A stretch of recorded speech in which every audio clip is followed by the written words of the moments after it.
Pilates is having a bit of a moment right now. That's no surprise to us. It's finally getting the attention it really deserves. And with the evolution and development of our industry comes new opportunities and ways of doing things.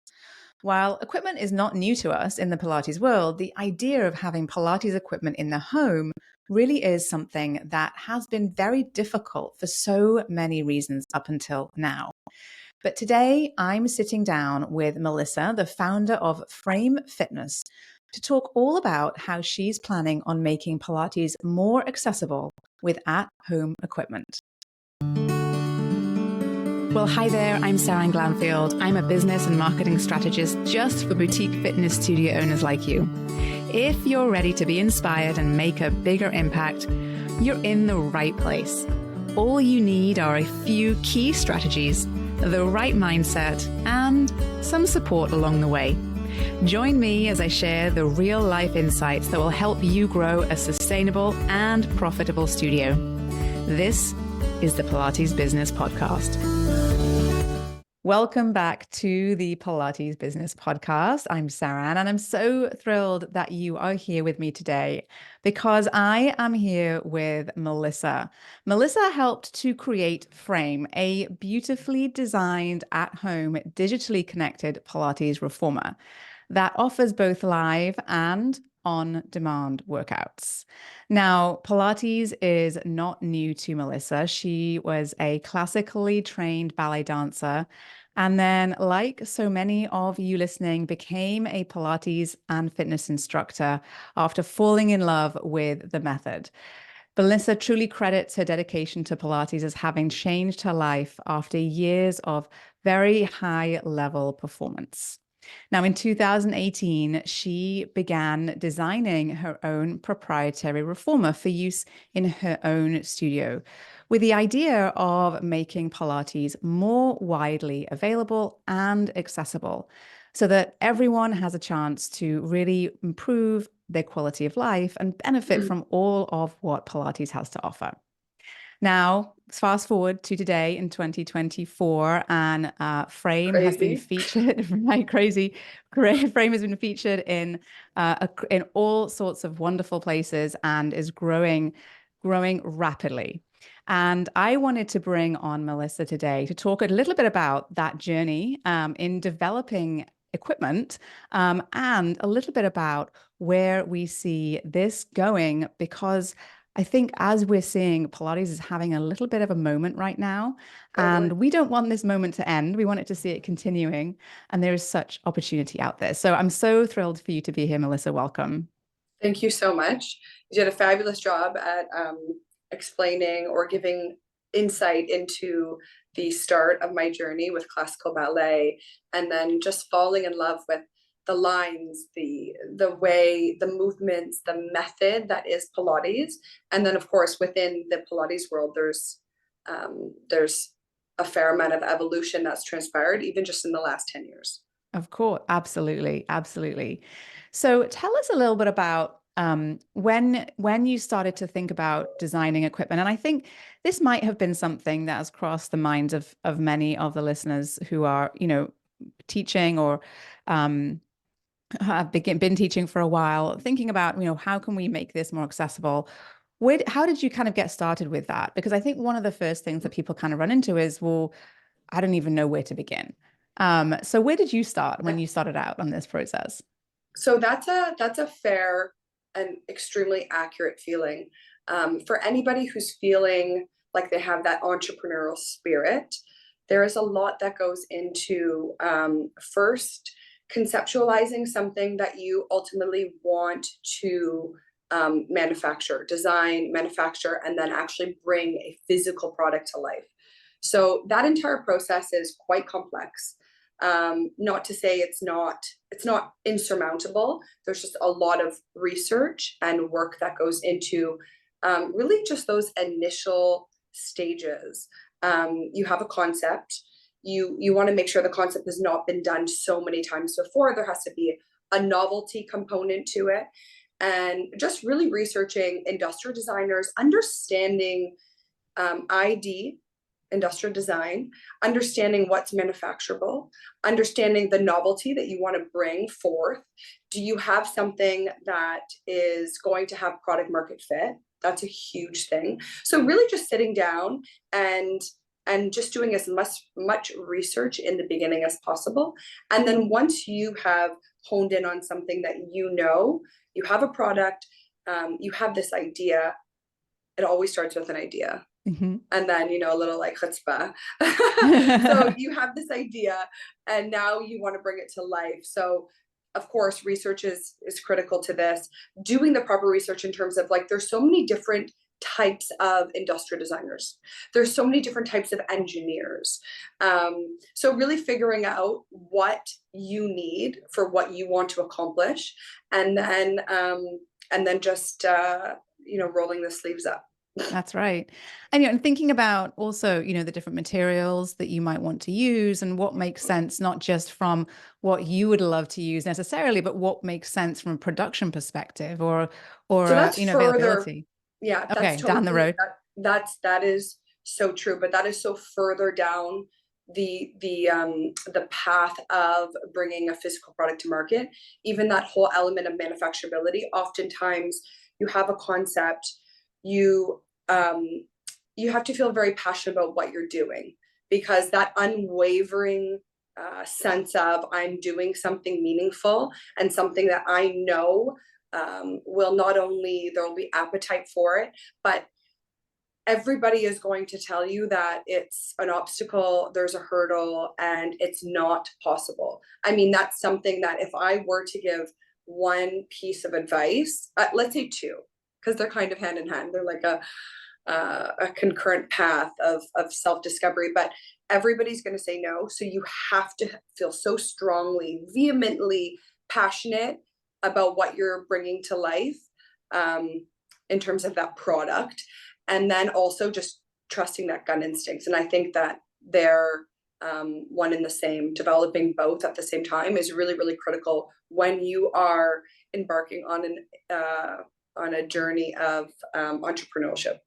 100%. I'm so glad you mentioned that, because I think that when, we often expect, or we look around and we see people doing things like what you're doing, or seeing people taking big strides, or, doing things that are perhaps feel a little bit outside of what might be possible for others. And, it's always, there's people always think that there was some sign or something that they knew that it was all going to work out.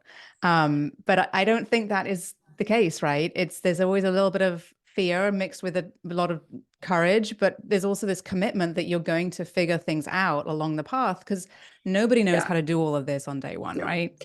It's also not a linear path. And if you go into something expecting that it's going to be linear and simple or even concise, that is when I think we do see a lot of failures within entrepreneurship or startups, because every day there will be 10, 20, 30 hurdles, obstacles, things go wrong, and you really just have to possess that resilience. And again, like deep down, just starting with almost anticipating that things are going to go wrong, but it doesn't matter, because you're doing something that you were here to do. Yeah. And maybe that sounds a little more spiritual than others, but I think within the Pilates community, just like yoga, we are quite spiritual, and we pull upon a lot of that. So I think just tapping into that is really, really important for just staying with the journey. Totally. And it doesn't matter what size business you have. I think that's the truth of it. This idea that it's, it's very easy. I think that we often are, and I talk about this a lot, but it's very, very easy to look around with the beautiful Instagram feeds and see the beautiful homes and the beautiful studios, and you think, oh my gosh, that they must have it easy, right? Because they make it look easy, or it looks easy because it looks so beautiful and pretty, and it must be also be easy. But the reality, it's probably very hard in the beginning. Yeah, very hard in the beginning. But also, I think that what distinguishes people who are kind of make it and the people that don't and I've been thinking about this a lot recently, because I think I'm seeing such an incredible amount of competition in our industry right now, that I think we have to be comfortable with being uncomfortable. Yes. And if we think that it's just going to be this easy, comfortable ride and it's just going to be this smooth flowing thing every single day of the week, that is actually going to hold us back from being able to get to where you can get to, right? That's what I see a lot of. It's that expectation, or it's almost like a naivete that things are going to be simple, because that's just not, that doesn't positively correlate to the journey of entrepreneurship, regardless of the scale.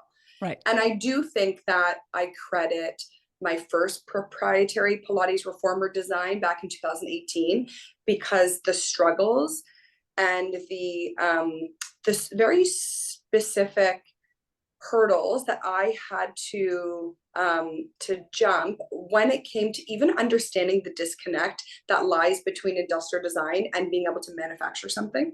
Mm. It's quite vast, and I went in thinking, I tackled that initial, I'm like been in perpetual startup mode now since I was first opening up my studio pre-pandemic, with a full gut job of a 4,000 square foot space, and even the challenges of renovating and curating, bespoke furniture and sound systems, and hiring Pilates instructors and doing certifications.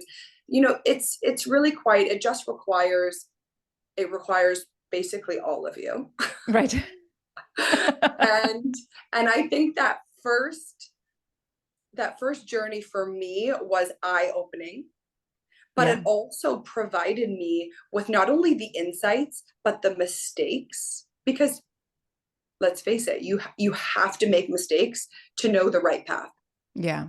And Yeah. being able to identify those mistakes that potentially are quite common are Hmm. also something that's very invaluable. That's why advisors, people who've done it before, people who've seen it before, whether it's raising capital or manufacturing a product, opening studios, surrounding yourself with people who've done it before is really, in my opinion, being able to identify the hurdles before they happen, so that you have pivots, so that you have another path, and you're not just stuck. Yeah. So that first 2018 design, when I designed that proprietary reformer, it took years. I understood the difference between rapid prototypes, functional prototypes, changing the prototypes, the iterations that occur when you're bringing a physical product to market, the patience required. Yeah.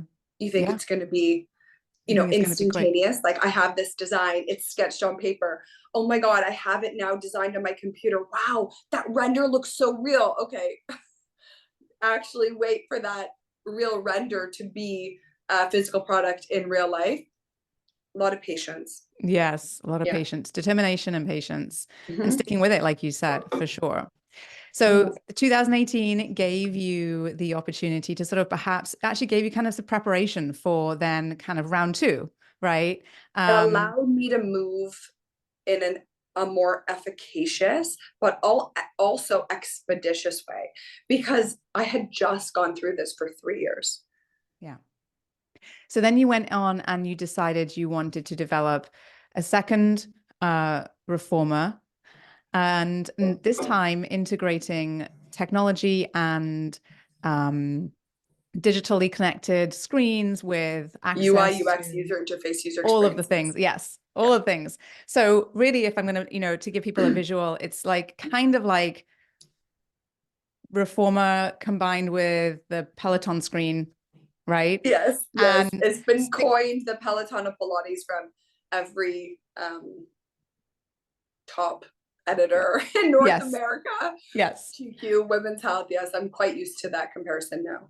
But I think, it, and we've seen how much, I mean, when we think about what's happened in the Pilates world in sort of the most recent sort of 2 years, well, maybe before, maybe longer actually, but we've been Mm-hmm. seeing growth, right? But now we're Mm-hmm. seeing, I mean, It's it's hyper growth. just Yeah. hyper growth. The numbers are staggering. How many, I mean, even, large big box gyms are buying reformers and putting, it's staggering. Mm-hmm. And, even within, yeah, and just staggering in terms of this industry as a whole, the Mm-hmm. digital, the virtual and in studio fitness world is going to grow, I think, from 15 billion today to 250 no 200 no 256 billion by 2032. I think we're just seeing going to see a multiple growth, multiple growth over the next 8 years. It's just going to be enormous, Yeah, and you're right. we It's staggering. it's It's incredible. exciting also. It's Yeah, extremely and I exciting. think that what that tells us, I mean, clearly there's demand Mhm, for access to different types of movement practices mhm, inside the home and outside the home, right? mhm. And, who would have thought that people would have wanted to buy spin bikes to put in their homes back in 2010, right? That's But right. that's Yeah, exactly that's what right. everyone went and did, right? That Over the paved last the 10 years. way. That's right. So Peloton paved the way um, for the feeling of community outside of physically being in a spin studio. Yeah, And exactly. what they were able to do was remarkable, because now you see Pelotons not just in people's homes, they're Right. everywhere. They're in every hotel Yeah. all around Europe. It doesn't matter where you travel, there is likely a Peloton or a tech-enabled connected piece of equipment, regardless of whether it's a bike, a row machine, treadmill, and even some independent pieces of fitness equipment also have some tech component to it. And I think what we've seen though is that, we have to ignore the pandemic because obviously that just throws everything, all the numbers Yeah. off. But we haven't seen a decline in studio visits, even though Mm-hmm. we know Mm-hmm. many of those clients have at home Mm-hmm. access to Mm-hmm. some sort of gym equipment, whether it's a Peloton bike or something, right? We haven't seen this decline. And so Yeah. it's kind of an interesting because it's sort of additive Yeah, to the lifestyle. exactly. So when I was raising, we raised frame sort of near the middle, middle of the pandemic.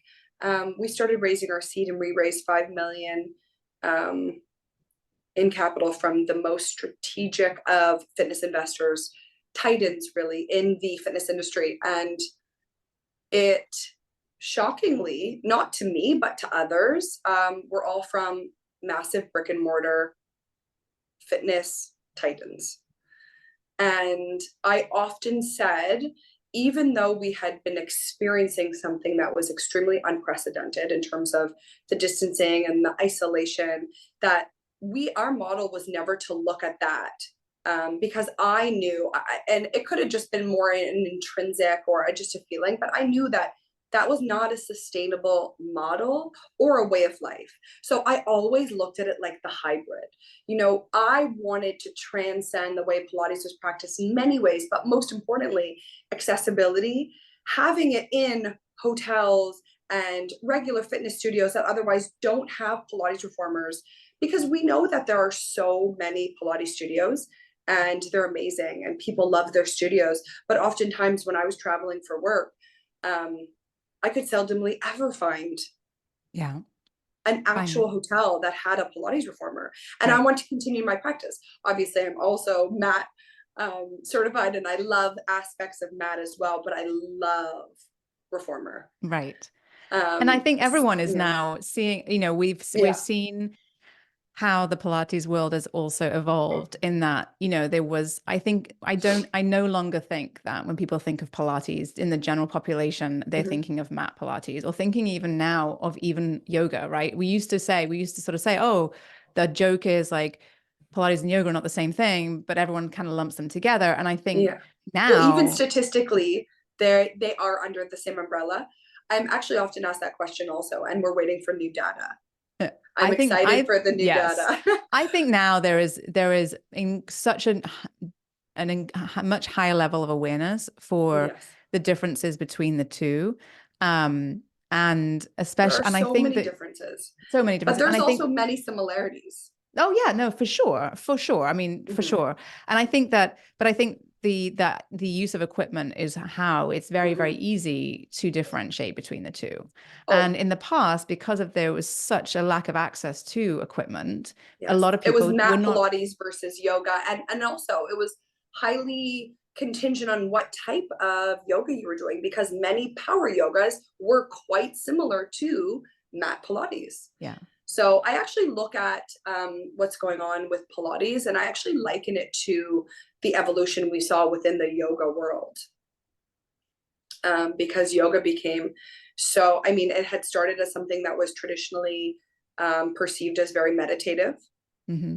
And it evolved into, there's acrobatic yoga, there's traditional, there's prenatal, postnatal, there's jock yoga, there's power yoga, which I've done power yoga classes that are so cardiovascularly challenging. Yeah. Hot yoga. And so you're just seeing it, you're seeing the application of it applied in so many, like a plethora of ways, which is why yoga became so popular amongst males and professional athletes and women and young and old and everybody, because it wasn't just one style or type of offering. And I think that we're seeing the same similarity, the same evolution, explosion, hypergrowth within the Pilates world. Yeah, absolutely. Absolutely. So I want to change direction because you are not only an entrepreneur, you're also a wife and parent of 3 children and 2 dogs. Yeah, we have this new one on my lap right now because he won't stay quiet.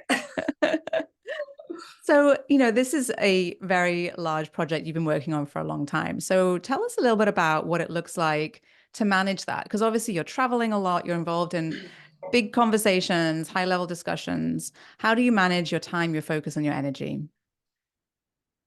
So time management is something that I perceive as fleeting.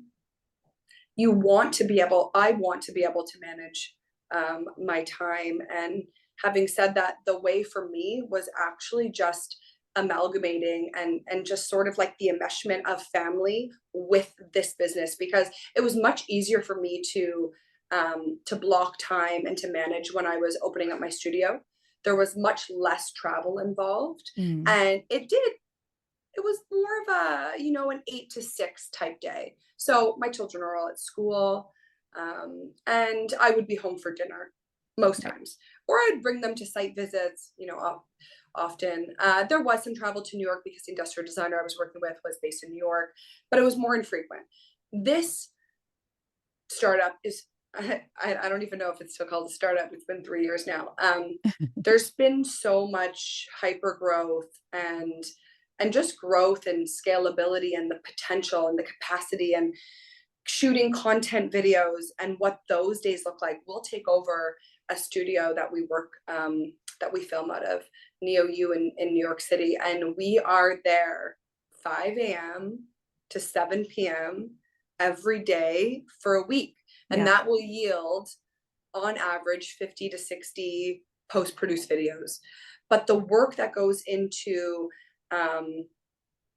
those shoot weeks, tremendous. And then there's, like I'm in New York in a week and a half, 2 weeks now. And I'm doing social with women's health, and I have GQ coming in, and there's constantly interviews and demo weeks, and we're traveling, and there's business meetings, and there's investor. It's so time consuming that the only way I was able to tackle being the CEO as well as also one of the instructors on the platform. We have a very small team, so it's boots on the ground. There's a lot of travel involved. I mean, we recently put reformers in several hotels in London, England.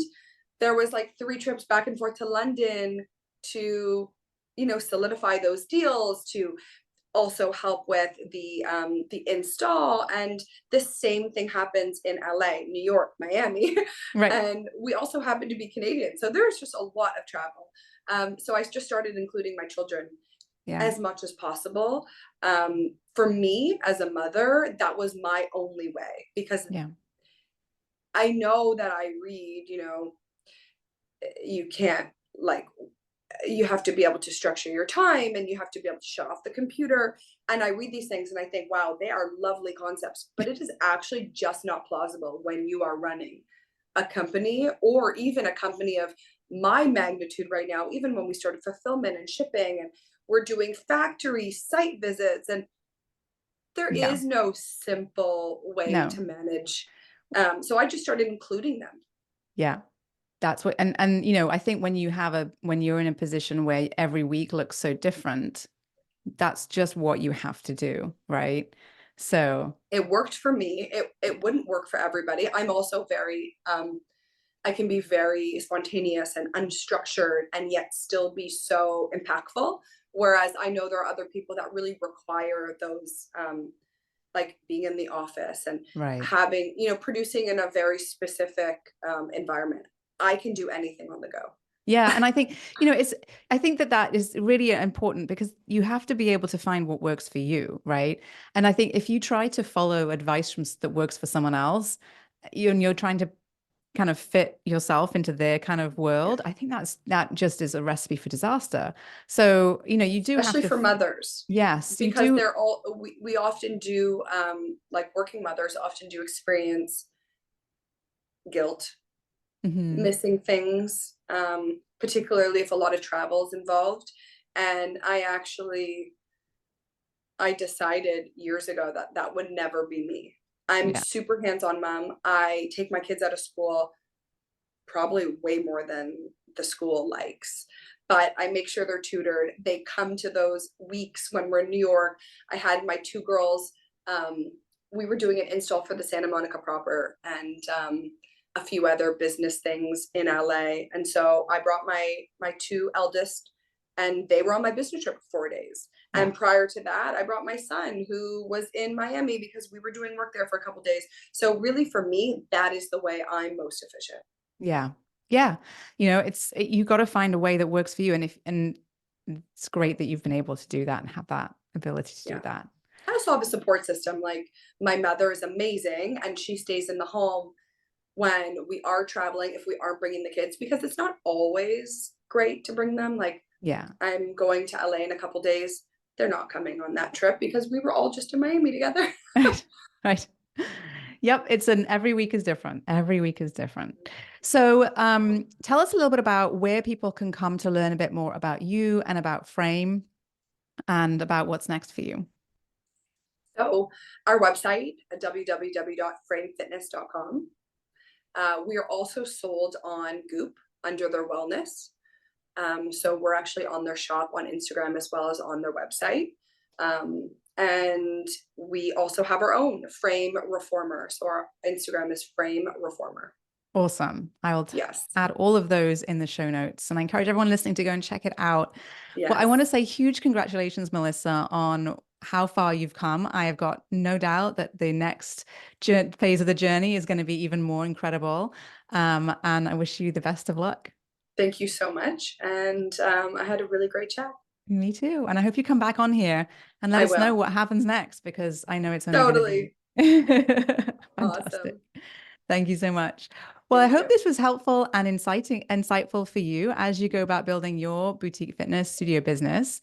If you love what you heard today, I would be so appreciative if you could take a quick minute, go to wherever you're listening to this and rate and review this podcast. It would mean a ton to me and help to get this podcast out there into the world so that more teachers and studio owners just like you can feel encouraged and supported on their journey in our industry.